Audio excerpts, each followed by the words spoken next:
Glória a Deus, seguida aí mais uma aula da nossa Escola Teológica Comunhão Profética. Aula 3, disciplina Amar Teologia. Amar, pecado, logia, estudo do pecado é a nossa disciplina. Página 43, subtítulo Consequências da queda do homem. Abrindo sua Bíblia, no capítulo 3 do livro de Gênesis, versículo 8 a 24, você verá relatadas as principais consequências da queda do homem, consequências que afetaram profundamente o seu relacionamento com Deus, com o seu semelhante, com a natureza e com os demais seres criados. Eis a seguir algumas dessas consequências. Medo e fuga. Ouvi a tua voz no jardim, e porque estava nu, tive medo e me escondi. Versículo 10, capítulo 3 de Gênesis. Quando o homem rouba algo ou mata alguém, sua primeira atitude é medo e fuga. Isso porque ele sabe que há leis que não só proíbem o furto e o assassinato, melhor dizendo, mas também reprimem e punem o transgressor. Foi essa a atitude de Adão e Eva. Pecaram por saberem que estavam desobedecendo uma lei. Temeram e fugiram. Desde então, a humanidade inteira vive em constante fuga para não encarar a Deus. Perceba, meus irmãos, que a humanidade inteira está sempre tentando algo para preencher o seu vazio da alma. Por quê? Porque nós somos imagem e semelhança de Deus. E esse medo de Deus, na verdade, porque quando a mulher está em pecado, ela sempre vai querer fugir de Deus, porque ela sabe que está quebrando uma lei, está quebrando um princípio divino. Medo e fuga faz parte do ser que está distante de Deus. 2. A maldição sobre a serpente. Visto que isso fizeste, maldita és em todos os animais domésticos. Visto que isto fizeste, maldita és entre todos os animais domésticos, e o és entre todos os animais selváticos. Rastejarás sobre o teu ventre e comerás pó todos os dias da tua vida. Porém, inimizade entre ti e a mulher, entre tua descendência e o seu descendente. Este ferirá a cabeça, e tu lhe ferirás o calcanhar. Versículos 14 e 15 de Gênesis capítulo 3. A serpente recebeu pior maldição que qualquer outro animal. Foi condenada a rastejar sobre o seu ventre e a comer pó da terra. A serpente parecia encontrar-se em posição ereta ao ouvir de Deus a sua maldição. Desde então a serpente tornou-se uma figura de Satanás e de todos os que se opõem a Deus e a sua obra. Então é bem provável que a serpente andava ereta e pela ordem de Deus, por ter amaldiçoado a ela agora começou a rastejar-se sobre seu próprio ventre e a comer do pó da terra. Todas as vezes agora que nós lembramos algo ou alguém que se opõe a Deus, nos é lembrada a figura da serpente. Tópico 3. A sorte da mulher. Multiplicarei sobremodo os sofrimentos da tua gravidez. Em meio de dores darás à luz filhos, e o teu desejo será para o teu marido, e ele te governará. Muito embora a geração de filhos tenha feito parte do plano de Deus para o primeiro casal no princípio, isto só se cumpriu após a queda. Por outro lado, o sofrimento e a tristeza em conexão com aquela foram adicionados em consequência do pecado. Então, não era o plano de Deus que a mulher tivesse dores de parto.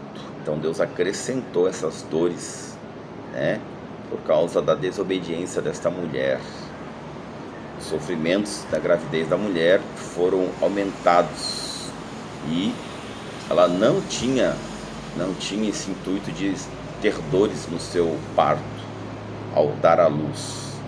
E o governo do marido seria sobre a mulher. Até então, ela estava na mesma hierarquia, né? Se você entender dessa maneira.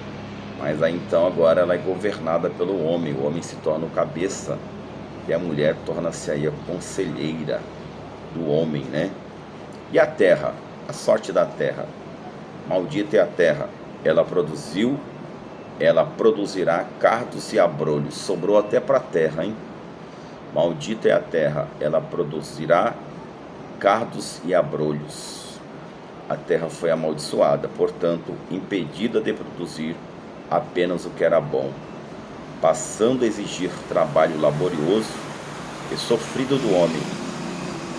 Esta é a situação em que a terra tem se encontrado desde então, e ela continuará até o estabelecimento do governo milenar de Cristo. Perceba, irmãos, por causa da falta de obediência deste casal, ali todo o contexto até da terra passa a sofrer, por causa desta falta de obediência do homem. E o homem, a sorte do homem, página 44. E Adão disse: visto que atendesse à voz de tua mulher, e comeste da árvore que eu te ordenara não comesses, maldita é a terra por tua causa. Olha, em fadigas obterás dela o sustento durante os dias de tua vida. Ela produzirá também cardos e abrolhos, e tu comerás a erva do campo. No suor do teu rosto comerás o teu pão, até que tornes a terra, pois dela foste formado, porque tu és pó, e ao pó tornarás. Então, meus irmãos, sobrou para o homem, né? O que? O trabalho, o suor do seu rosto. Todo alimento que vem nas mãos do homem agora seria através do quê? Através do seu trabalho, porque a terra até então ela não produzia cardos e abrolhos, ela não produzia espinhos. Tudo que a terra produzia era bom, era maravilhoso. E aí, por causa da desobediência deste casal, o homem aí é imposto a ele esta sorte: no suor do teu rosto comerás o teu pão, até que tornes a terra. Ou seja, durante toda a vida o homem deveria trabalhar, né? Pois dela foste formado, ou seja, do pó nós somos formados, porque tu és pó, e ao pó tornarás. Versículo 17 ao 19 de Gênesis capítulo 3. Não obstante tenha sido o homem criado por Deus, tendo entre os seus propósitos de cultivar a terra, os sofrimentos derivados desse labor só vieram a existir depois da queda. Versículo 22, o conhecimento do bem e do mal. Então disse o Senhor Deus: eis que o homem se tornou como de nós, conhecedor do bem e do mal. Versículo 22, ou seja, por causa disso agora o homem ele vai agora perceber que existe também o mal. E isso para ele é um grande pesar, porque a ordem divina agora, né, que ele tenha que trabalhar e derramar suor do seu rosto durante toda a sua vida se quisesse se alimentar. Estava tudo perfeito no Éden, tudo perfeito. O homem não precisava trabalhar. O fruto dava na estação própria, o homem só ia lá colher. Era só cuidar do jardim. Mas aí o homem desobedeceu, agora o homem tem que trabalhar, a mulher vai sentir dor de parto, e a serpente vai rastejar e comer do pó da terra. 7. A expulsão do jardim do Éden. O Senhor Deus, por isso, lançou fora do jardim do Éden. Versículo 23. Olha a outra consequência: serão banidos desse jardim. Como Éden era lugar de delícias e comunhão, onde é cheio da presença de Deus, o homem no seu pecado jamais poderia continuar ali.